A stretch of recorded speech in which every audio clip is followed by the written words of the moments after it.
Hello everyone, welcome back. I'm Rico and this is Relatively Sound, the channel that turns down the music to parallel park. Today I'm going to be reviewing the latest album from indie musician Phoebe Bridgers titled Lost Weekend. This is gonna kill me. Wait. Lost Weekend is her third studio album, and it's been a much anticipated album as her last album, Punisher, came out about 6 years ago now. Besides releasing occasional singles and opening up for Taylor Swift, she's also worked with her fellow indie stars Julian Baker and Lucy Dacus in the supergroup Boy Genius, who released their first official studio album back in 2023 called The Record. And up until this point, I found her career to be pretty interesting. Her debut album, Stranger in the Alps, is a record that grows on me with every listen. Punisher is probably what I consider to be her best songwriting and production.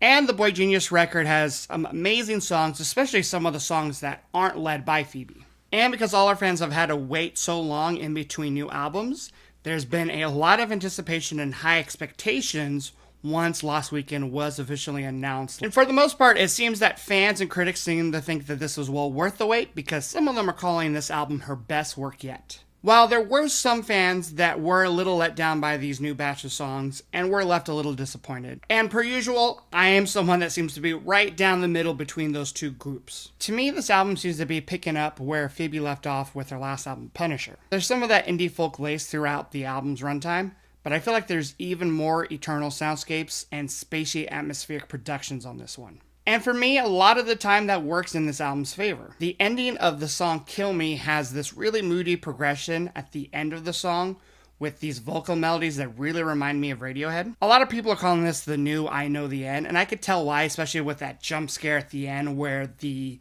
production and the drums burst in. And I also just really enjoy the chorus on this song as well. The piano that begins the song is soft and soothing, but when that somber acoustic guitar enters in, I think that's when the song really sinks its hooks into me.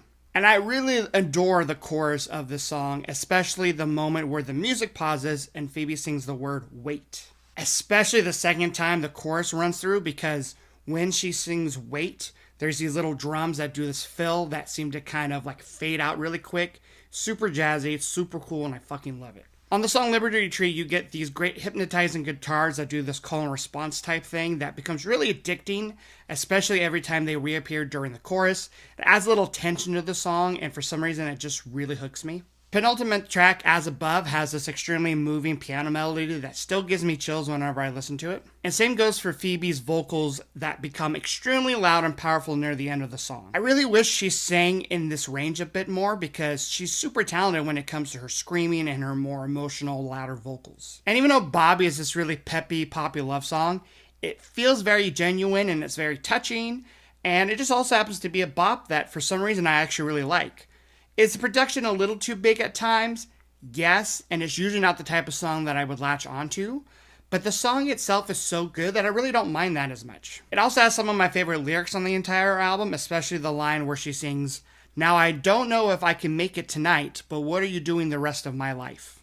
But unfortunately, there are some moments during this album's runtime where I feel like it gets a little messy, and I think that really stems from my main issue with this album, and that's that I feel like there's too many cooks in the kitchen. Now, don't get me wrong, as long as a brilliant song comes out of a writing or recording session, I usually don't care how many people it took to write it, but I also don't love when things become overproduced, and I feel like it happened a little bit on this album. Now, I was really not excited when I heard Jack Antonoff was going to be one of the main producers on this album, and when the album's lead single, Lost Boys, was released, I feel like a lot of my fears were confirmed. Yes, the bare bones of the song is good. I like a lot of the lyrics, especially about the drag of having to grow up and losing your innocence. And I do think the chorus is a huge earworm in a great way. But I just did not like Jack's weak sounding drums on the album. I think a lot of the synths he adds are really distracting. And yes, the vocal effects, I usually don't like them on songs. I think on the album opener of this album, The Outside, it works great. I think the beginning of Lost Boys, it's not really needed, even though I can see why they're kind of putting them together as like a theme for the album. And before I continue to talk about Jack Antonoff, this is going to be a quick spoiler warning for anyone who hasn't had a chance to listen to a physical copy of this album. So if you haven't yet, mute this part of the video for the next minute because I'm going to be spoiling something and I don't want to ruin it for you. But if you have a CD or if you have the vinyl version of the album, there is a hidden track at the end of the album titled Best Dressed. And I think it's this song where it really puts on a display about why I dislike Jack's songwriting and production so much. I mean, everything about the song is why I just don't like whenever Jack gets on a song. I feel like this song in particular is so overproduced. It's overproduced, but then like also underwritten at the same time. It's like boring and stale, but there's also just too much happening. It's really hard to describe. I mean, he's got the most songwriting credits for this song than any other song on the album, and it really shows. I mean, I'm really glad it didn't make the album because I just don't think it would have jived with the rest of the songs on the album. And I think that when you take the song like this, maybe at the core, Phoebe wrote a great song, but then there were just too many people working on it that just ended up becoming just this very kind of boring, run-of-the-mill pop song. And Jack's not the only chef in the kitchen on this album, though. Because you have a lot of people on this album that I normally enjoy, like Christian Lee Hutson, the rest of Boy Genius, and Chris Thile on the mandolin on a lot of these songs. But there's also a ton of musicians that are featured that I just haven't really connected to with. People like Alex G, Cameron Winter, lead singer of Geese, and former lead singer of Black Country New Road, Isaac Wood. I just feel like this combination of musicians end up for making an overcooked album at times. And the hardest part is I don't know who made a lot of these decisions. I don't know if it was Phoebe, I don't know if it was Jack, I don't know if it was Christian Lee Hutson, Alex G. And usually in the past, Phoebe's done a great job of working with musicians, whether it comes to the music, the songwriting, playing live. But on this album, I just don't really think that it pans out all that well for her. Because for starters, I feel like the tracklist order is super uneven, at least for me personally. And I think a lot of this has to do with there's so many different interludes that we get throughout this album, an instrumental song, and a lot of short songs. It's kind of a long album. And I will say this, I really like the album opener, like I said earlier, The Outside. The vocoder on this song actually works for me because it already turns this bleak and dark song and makes it even more grim.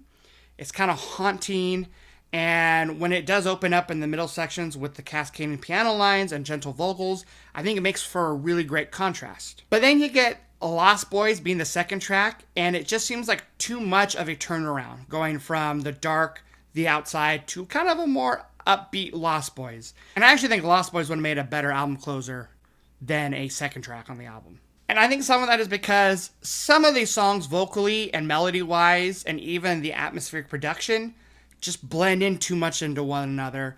And I feel like this album could have done with another Kyoto-type song, where it's a little bit more upbeat. And no, I don't mean the vibe of the song. I think I wanted another song that maybe had drums or that had a little faster rhythm or something like that. The song Panorama has this dark and groovy vibe for the first half that I actually was really digging and enjoying. Then when the instrumentation started fading out and you just get her vocals and these really like haunting, eerie like synths, it just doesn't really do much for me. Like, it feels like two completely different songs that were kind of just put into one another. And it just feels like the ghost of an afterthought. But the song overall just felt really mismatched for me. And even though Liberty Tree is one of my favorites from the album, that ending where it completely changes keys and you get that instrumental interpretation of Phoebe's other song, Graceland 2 from Punisher, it actually kind of kills the vibe of the song for me because the first half I really enjoy. Again, I like the guitars, the way they play off her vocals in the chorus, adds that tension. But when it goes into the last half of the song, it just feels kind of forced and it kind of comes out of nowhere. And normally I'm a huge fan when artists are kind of being self-referential, but I just don't get it on this song.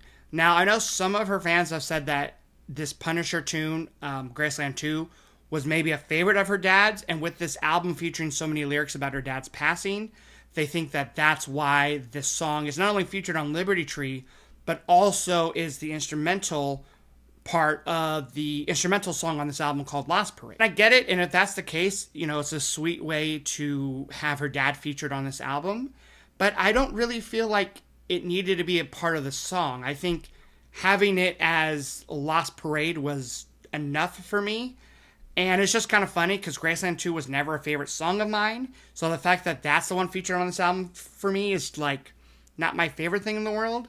And again, I like it when artists are making references to their own songs. And for example, on the song on this album, As Above, there's a lyric about not being afraid of heights and not wanting to die tonight. And that clearly is a kind of take off of the song Afraid of Heights on Boy Genius's EP called The Rest. That I really enjoyed. All the Graceland 2 instrumentals and vocal melodies, they don't do a lot for me, unfortunately, on this album. You also got the song Never Going Back, which is a short, simple, but actually kind of endearing song and has a lot of charm. But again, it feels a little misplaced in the track listing as its own song. I feel like it almost would have made a better, hidden track on the album, or maybe like an outro to another song, because, there are some songs on this album that kind of do that in a better way. Like you get the instrumental keys at the end of Bobby, which I like. And even though I don't love everything that's happening to the ending of the song Lost Weekend, the title track, I do like how it picks up the pace. So I think something like Never Going Back Again would have been better as maybe like a hidden track, something that wasn't a whole song in the middle of the album. Same with the Lost Weekend reprise, which actually closes out the whole album. I enjoy it. Again, the lyrics about her dad they're sad and kind of sweet, bittersweet, I guess, if you will. But I think I would have just preferred the song As Above closing the actual album. Now, I know up to this point it seems like I've only been complaining, which is fair. But the thing is, I think there's some incredible highs on this album. It's just that with every high, there kind of seems to be a low. Like, again, I love the electric cool down keys at the end of Bobby. And again, you get the cacophony of sound at the end of the title track Lost Weekend that I don't think it does the song justice. Or you get Cameron Winter's vocals at the end of I Can't Wait, which his voice, I think, works perfectly fine at the ending of Kill Me, because he does those really darker melodies and it harmonizes with Phoebe's vocals in a great way.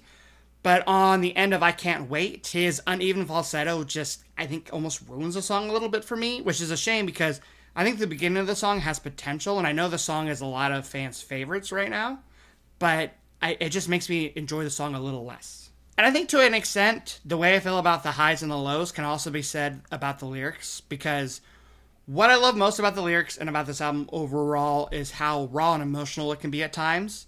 It's clear she's gone through a lot in her last couple of years of her life, between old relationships, new relationships, and with her father passing away. And there's so much grief in these songs, and you get that right away with the opening lyrics to the album, which not only do I think is a fitting way to begin the album, but I think is a genius way to begin the album. It's, when you read the lyrics about watching someone get carried away for the last time, and you realize, oh, it's about her singing about her father at his funeral, it gives you that metaphorical and literal sense. And I think that's kind of the brilliance of the way that Phoebe writes her lyrics in a lot of her songs. I think the strongest thing about the song Lost Boys is the chorus when it comes to the melody and overall the lyrics itself.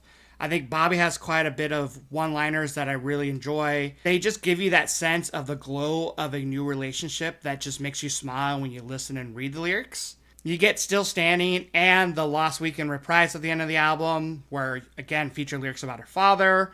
And then you even get the voicemail at the end of Never Going Back Again that he made for Phoebe. And it's just a really sweet way, again, of bringing him into the album. And I really love the imagery of the song As Above, and the way she turns the phrasing at the end of the song with her singing the words, as above, so below, as it was, so it goes. Again, this feels like it maybe should have been the last song on the album. But then there's some songs that I don't feel like have that same creative phrasing and wording that a lot of her other songs do on her first two albums. Songs like Other Plans, Panorama, they feel a little too short to really go anywhere. Of course, you get the one country sounding song per album, as per usual. On this album, it's Haunted. And between that song and I Can't Wait, I feel like there are some good lines in the songs. But then there's some that just, I feel like maybe don't do a lot for me, or maybe could have been rewritten a little bit, especially since there were so many songwriters on this album. And I know everyone's obsessing over the song The Governor's Waltz and who she might be singing about on that song. But because I'm not parasocial enough to really care about it, I'm still more stuck on the fact that not only does the song sound like a Elliott Smith tune, but it specifically sounds like a Christian Lee Hudson song, which is funny because he's one of the fellow album collaborators. And it specifically sounds like a song sitting up with a sick friend. And even though I enjoy the melody of the song, it's almost maybe a little too paint by numbers for Phoebe. And I just wonder how many of these songs changed from their original conception because of how many songwriters are on this album. I do think there's a lot going on this album, and I could completely understand if someone says that they think this is their favorite Phoebe album so far. I think it's extremely ambitious, and when it sticks to landing, it really sticks to landing. The high points on this album are some of the best moments on any of her songs so far, and actually some of these songs I think are some of the best songs or my favorite songs of the year so far as well. But unfortunately, there's a lot of moments on the album with the production choices, the songwriting, and the album sequencing that just leaves me feeling a little confused. And at the end of the day, although I'm not someone who thinks this album is her masterpiece, I'm not also someone that thinks that this was a huge disappointment or that, this album was boring or pretentious. Like, I think this was a great return for her, and I can really see this album growing on me a lot within the next couple months the more I listen to it, because I could see myself really enjoying songs like The Governor's Waltz, Haunted, or I Can't Wait. I could see those songs growing on me more and more over time. So right now, even though I do really enjoy the album, I do think it's more of like a solid 7 out of 10, but with the potential for it to get an 8 or 8.5 out of 10 for me somewhere down the road. But that's going to be my lengthy review of this album. Thank you if you stay tuned to watch the whole thing. I know I had a lot more opinions on this album than some of the other albums I reviewed earlier this year, but I think this album has a lot going on with it that it wasn't something I could just review in 2 or 3 minutes. But I'm really curious what you guys think of this album. If you're a big Phoebe Bridgers fan, let me know. What did you think of this album? Did it live up to your expectations? Do you like it as much as her other albums or the Boy Genius albums? What are your favorite songs? What are your least favorite songs? Just let me know what you thought of this album. But that'll be it for this review. I hope you enjoyed it. I appreciate you sticking around to listen to the whole thing. And until next time, I hope you take care. And you'll be hearing from me soon. Bye-bye.